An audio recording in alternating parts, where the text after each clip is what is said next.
গতকাল ছিল শিবরাত্রি। আমার মাও শিব ঠাকুরের মাথায় জল ঢেলেছিল। জল ঢালার পর ব্রতভঙ্গ করেছিল সাবু মাখা খেয়ে।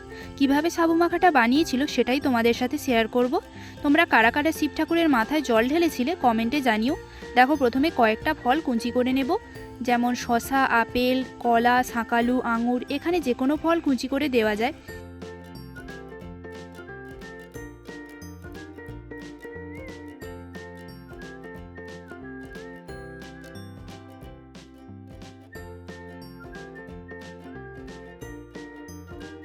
সাবুটা আগে 2-3 ঘন্টা ভিজিয়ে রেখেছিলাম।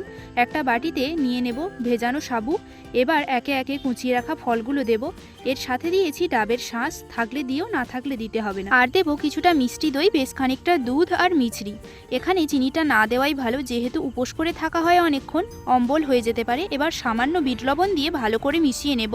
দেখো, অমৃত খেতে কেমন হয় সেটা তো বলতে পারবো না, কিন্তু এটা খেলে অবশ্যই তোমরা বলবে যে হ্যাঁ, অমৃত খাচ্ছি। যে কোনো বারব্রত দিনে এই সাবু মাখাটা একবার বানিয়ে দেখতে পারো। শরীর মন দুটোই ঠান্ডা হবে।